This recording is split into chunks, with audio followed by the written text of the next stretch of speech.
Hello, everybody. Welcome to Dr. Dad the Dentist. My name is John Pace, and I will be starting dental school in August of 2024 at the University of Iowa College of Dentistry at the age of 50.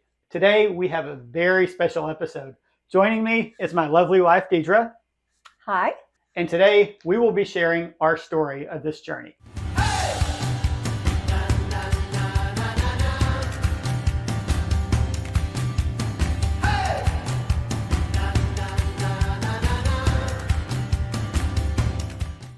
Welcome to Dr. Dad the Dentist. Thank you for joining us on this crazy dental school journey. What we're going to talk about today is really not my story of becoming a dentist. This is really our story. So this is not just things I've gone through. We've gone through this together. You've been through all the ups and downs. You've been through all the challenges. All of this has happened together. As we tell this story, I can't imagine telling it just by myself. This is us. So how did all of this journey to become a dentist actually start? Well, in, say, February or March of 1994, right after we got married, my grandmother called me and asked me to help her go and frame some pictures for her art show that she was doing. So I went to help her, and during the day, she got to talking, and she talked about a university that had an early admissions process for students who wanted to go to dental school. We interrupt our program to bring you this important message. Hey, sorry to interrupt y'all. I know you're on the edge of your seat waiting to see what will happen next. When we originally filmed this video, we left out a very important detail, and I need to fill you in. When I was in college, I was a biology major. I was pre-med, and I thought I wanted to be a doctor. But somewhere along the way, I decided that wasn't what I wanted to do. I graduated with a degree in biology, but wasn't real sure what to do with it. So when my grandmother was telling me about the early admissions process for the dental school, it kind of made sense that she would tell me that, considering I had that background. So now we return you to the awesomeness. And now back to your regularly scheduled program. I'd never really thought about dentistry at that point, but it kind of got my wheels turning. So I came home and I told you about it, and we decided, hey, let's check into it, right? And I found a dentist named Dr. Reynolds who let me come shadow him. So it was really the first time I had seen dentistry from not being in the chair. It was awesome. The first procedure I ever saw was he did a root canal on a top front tooth, did the root canal, put a post in it, and rebuilt this tooth for this woman. And I was completely fascinated. This was so cool. So I remember going home and telling you, you're not going to believe this. This was amazing. Did you feel the same excitement that I did at that point? I think I did. I don't really remember the exact day, but things started coming together, like just knowing that you were someone who always noticed people's teeth and would even use their teeth to describe them. You know, the person, oh, that was the girl with the overbite or something like that, you know. And in September or so, I got an invitation to go to an interview at Baylor College of Dentistry. Do you remember that interview day at all? Oh, absolutely. Yes. I wanted to go with you, right, knowing that you would be busy interviewing and whatever other activities they had. I didn't want to be by myself, so I decided to bring my mother with me to keep me company. So this was the first time in the history of the world that somebody brought their mother-in-law with them to a dental school interview, and I'm sure it hasn't happened since then. Only person to ever do that, but that's really okay because I hit the mother-in-law lottery and it was perfectly fine.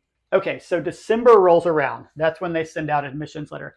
Y'all, you've got to remember, this is way before email. You got everything in the mail. So I got the admissions letter, and I was sure I was going to open it and it would be an acceptance, but it wasn't. It was what was called a wait list letter. So we're going through the time period between when I got that letter and when school would start. And school started in August. I didn't move up. And so I got the rejection letter. We had just spent quite a bit of time with me trying to get into dental school. And we kind of felt like, well, maybe this isn't the way to go. You know, maybe this is a sign. You know, what did we do? There were other things, you know, that you had interest in and feeling called to ministry and things like that. And I think at that point in our lives, we really thought, well, maybe it's just not meant to be, right? Maybe you're supposed to do something else. Okay, so 29 years passes, basically, somewhere around there. During that time, a lot of things changed. I had multiple jobs. I did work in churches. I was a pastor. I was a youth pastor, several other things. We started a computer store. We started a private school. I taught high school and college. I got a PhD in biology. We did a lot of things along the way. But in all of those jobs, I always felt like I should have become a dentist. That was always in the back of my mind. Now let's fast forward from a long time ago to November of 2022. And we went to Ironman, Florida in Panama City Beach so I could compete in Ironman, Florida. And when it was all said and done, we did a road trip home. We love road trips. We get to talk, we get to hang out.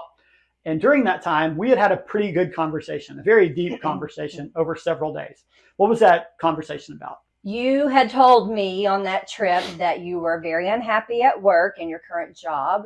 I hated it. I wasn't just unhappy. I hated it. You had been sort of in that industry for a while and you were getting really tired of it. You spent your days sitting at a desk behind a computer and just ready for a change. Didn't want to do that anymore and you told me you wanted to do something more active where you could use your hands and help people. And so we just started brainstorming on that trip. We were just talking about, okay, so what are your skills? What are your giftings? What are you good at? What could you possibly do that you would enjoy more? We threw out several ideas and got to talking about them. And so we kind of got to maybe the last day of our trip home. Yeah. And I just said, all right, we've talked about all these other things. Is there anything else that you might want to do or that's in your mind that you haven't mentioned that we haven't talked about? Just kind of threw that question out there, not really expecting there to be an answer, but just sort of threw it out there. And you said, well, sir, someday I'd like to be a dentist. And what happened? The light bulb went off in that moment. I thought, this is going to be a deathbed regret for him. If he never goes to dental school and never becomes a dentist, he is going to regret that. That's going to be something he just is going to feel like was missing in his life. So many other things. He was able to marry the love of his life. We have 3 precious daughters. We, have a home that means so much to us, so many things. But this was going to be a huge regret. And I just thought, I just can't let him go another day and not pursue this dream that he has. And so I just realized no matter what it took, we were going to have to pursue it. It just had to be. I guess it comes down to a simple choice, really. Get busy living, or get busy dying. So we are going for it. 100% going for it. If any of y'all know me, I don't do anything halfway. It's either 0% or 100%. There is nothing in between. But there were hurdles I was going to have to jump. Some pretty big hurdles.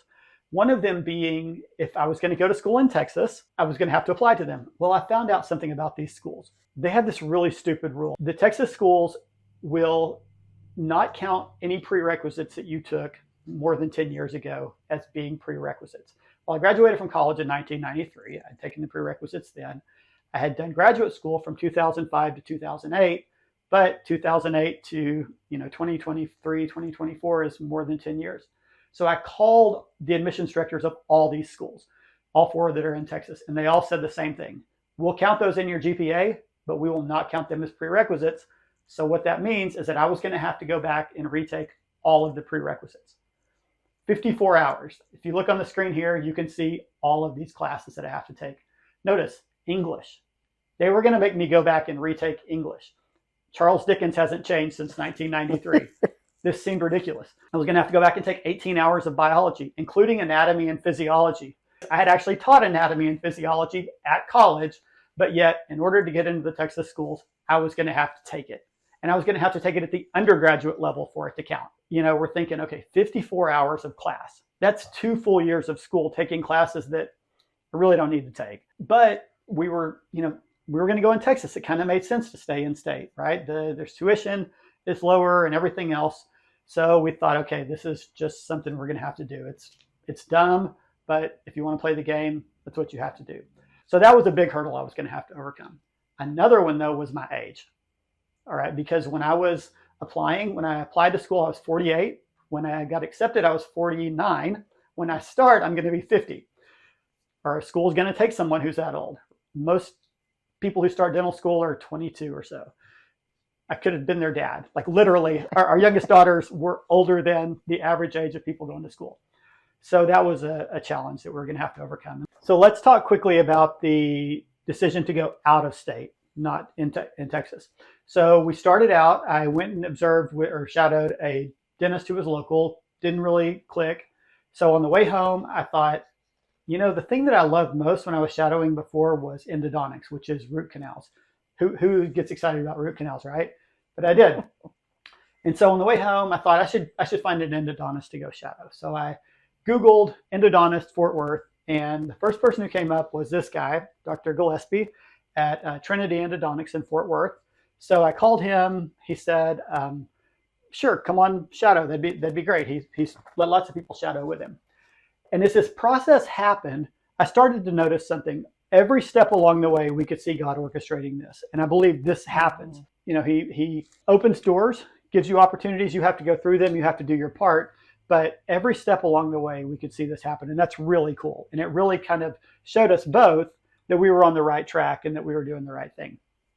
So I go shadow Dr. Gillespie for a while.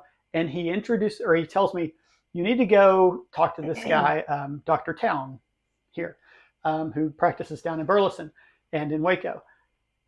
And one of the things Dr. Town told me when I went and met with him was, you should apply out of state, because I told him all the ridiculousness that Texas was going to make me do.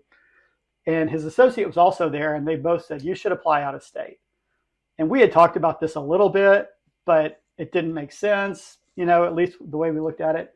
But both of the two of them, Dr. Town and his associate, both made a very good argument for going out of state. And maybe I'll talk about those some other time. But as I was driving home, I was thinking about it, thinking, maybe he's really right. He made some good arguments. So I came home, we were talking about it, and I said, hey, maybe we should really look into going out of state. Do you remember that conversation and kind of what you thought or whatever? Yeah, it made sense. We had talked about it some, and we both were so frustrated about this extra 2 years of classes you were having to take and just feeling like we wanted you to get started and get going. It made sense. It's just having to think about you living somewhere else, or am I going to move to? How is it all going to work out? What are the logistics going to be? What will it look like? So. Right. And when we started looking at it, we live in the Dallas-Fort Worth area. The closest school is Texas A&M, which is in Dallas. But the other 3 schools in Texas are in Houston, which is 5 hours away driving, San Antonio, which is 4.5, and El Paso, which is 9 hours. If you look at the University of Oklahoma, it's 3 hours away. It's closer than 3 of the 4 Texas schools. Plus, our daughter Julie lived in Norman, and she was finishing up graduate school. So we had a connection there anyway. So it kind of made sense to look into that. So I called OU, and I said, hey, this is the situation I'm in. Do I need to retake all these prerequisites? And the lady was super nice, and she said, why in the world would you need to retake all those prerequisites? She said, that's ridiculous. That's what I thought too. So we got to talking, and we're like, well, let's give this a try. Let's see what happens. Let's shoot for the out-of-state schools. And if it doesn't work, well, maybe we go for Texas, but let's try that first. We were thinking about schools to apply to, came up with some ideas, but really OU was our first choice, just because it was close and it was a good school. And so the next step after Dr. Gillespie and Dr. Town was I thought I should find a dentist in rural Oklahoma who went to OU that I can shadow, because I want to practice in a rural area anyways, but it makes sense to shadow someone who went to OU, especially if you're going to need a recommendation. So I called someone named Dr. Goins, Mary Goins, and she is in the southernmost part of Oklahoma and in the most rural area you can imagine.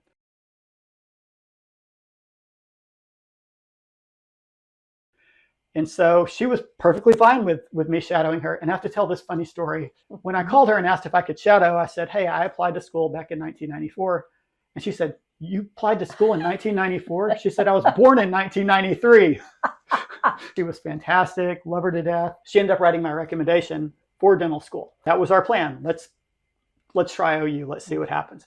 And we didn't apply to 11 or 12 schools. We just applied to 4. Yeah, that was the direction we went. I mean, what was your thinking on all of that when we really said, okay, let's do this? Well, just try to get you as close as possible. You know, Mhm. OU made a lot of sense, and we were really laser focused on OU for a while. And then, you know, so let's pick a few other choices. Let's don't just do, you know, try one school. So what else? We learned that the first Yeah, time. we learned that the hard way. You know, what other schools should you apply to, and how far away are they? And we just were looking at all of our options and making our decisions. Mhm. So long story short, we ended up deciding on OU, Missouri, Nebraska, and Iowa. Anyways, this process of God working all this out is really amazing. I don't click with the first dentist. I click with Dr. Gillespie. He's great. He connects me with Dr. Town, who makes this very good argument for me to go out of state. We look into it. I meet Dr. Goins. That clicks. And I end up getting in out of state. I didn't get into OU. I ended up getting into Iowa, and I've got 2 other videos that talk about why I chose Iowa. It's really ultimately where we ended up wanting me to go.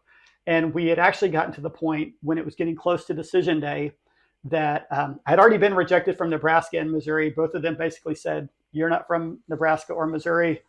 Don't know why you applied." They were much nicer about it than that, but that was kind of the gist of it. So we were just with Iowa and OU. I'd interviewed with both of them. And we were praying something very weird. What was that? please, Lord, let him just get into one school, the right school, so that we don't have to make this decision. Have you lost your mind? Yes, because sometimes we don't always make the best decisions. So we were literally praying, okay, reject me from one and let me in the other, whichever one was the right one. And we had really kind of settled our heart on that being Iowa. Mm-hmm. And sure enough, that's what happened. So let's kind of wrap this all up. 30 years ago, we applied, didn't get in, but we finally got there to this point. We were kind of at the moment where we had to make a decision. And I can tell you, the day that I got accepted to Iowa was one of the most freeing days mentally and emotionally that I had ever been through. University of Iowa. Congratulations, we are honored to welcome you to the University of Iowa College of Dentistry. Program entering 2024. You have been admitted based on your outstanding credentials, impressive interview, and commitment to serving others.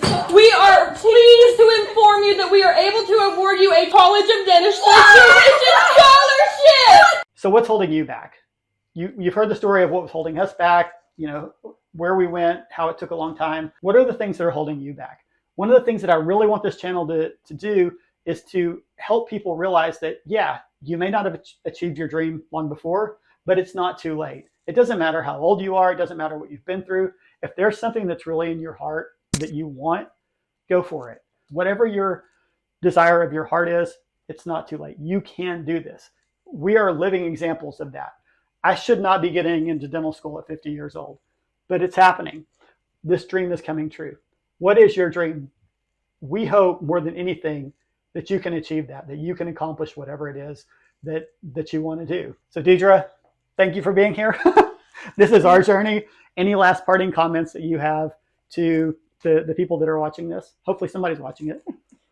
I know that we're getting really close to the day where we move you to Iowa and we're going to start living separately, and there are going to be challenges and struggles and difficult days, and there's also going to be a lot of really amazing days that I'm looking forward to, and I know that you're looking forward to just being there and learning everything and actually seeing this dream come to life. I'm just so honored and thrilled to be on this journey with you. I'm just couldn't be more grateful for where we're at in our lives and just feeling more alive than ever, more excited than ever, and looking forward to the future. And I know that whatever struggles are going to come our way, we're going to get through it together, hand in hand, just like we always have. Yep. We talked about what's happened over the 30 years since this whole process began that's made us ready for this. And part of that is our relationship and how it's grown and how you are truly my best friend. One of the questions they asked in my interview at Iowa, they said, who's your best friend? And I didn't have to think about it. It just immediately came out. That's you. There is no me without you. And this is our journey together. We don't do anything separate. This is all of us together. So thank you for being a part of it. And it's going to be crazy, but It's going to be amazing. We're going to enjoy the ride. That's right. And I have to thank one other person. There's lots of other people I can thank, but one person I really need to call out, and that's my son-in-law, Martin. We've talked about this being at a life stage where we can do this. 2 years ago, our oldest daughter, Jana, married Martin, and they have a house here on our property. We built it. I couldn't go away, far away, 12 hours away, knowing that things weren't going to be taken care of around here. You're still going to be here. Your mom's still going to be here in her house. Everything's got to be taken care of. And one of the things that I think God really orchestrated for us was sending Martin to us. And he's going to take care of things. Like when we said, hey, would you mind doing this? He said yes as fast as when they asked me who was my best friend. It was immediate. Immediately, he said yes, definitely. And we have both seen him rise to that already. I've been teaching him some things and asking him to do things around here, and he just says yes and he does them. This could not be happening without him. Again, God orchestrating this to make things happen. Shout out to Martin. We love you. Jana, you did great. This couldn't happen without him. Shout out to Julie and Jill, our other two daughters, who are so precious to us as well, and their support means so much. So, and everyone in our family, our whole family has been super supportive to both of us through this, and I know they will continue to be over the next 4 years. Yeah. So, yeah. And Julie just finished graduate school. She got her master's degree in, is it music performance, or I don't know exactly what it is. She's an opera singer. So she got a master's degree in opera from University of Oklahoma. And our youngest daughter, Jill, who's Julie's twin, is actually starting nursing school the same day that I start dental school. So that's going to be a tough day for you, sending both of us off to school again. Off to school on the same day. That's right. Exactly. So again, thank you for joining us on this episode of Dr. Dad the Dentist. Thank you for being here, Deedra. Follow your dreams. It is not too late. If you don't mind, please click the like and subscribe buttons down below so that you'll be notified every time that I put out a new episode of Dr. Dad the Dentist. You can also follow me on Facebook and Instagram. Those are down there as well. But thank you for being a part of our journey. This is going to be great. Bye-bye. When I die, oh no, I didn't just live, I was alive. Oh no, I didn't just live, I was a person that you were proud of. Took chances, didn't doubt of. No need to fear the end, 'cause I'll know I didn't just live, I was alive.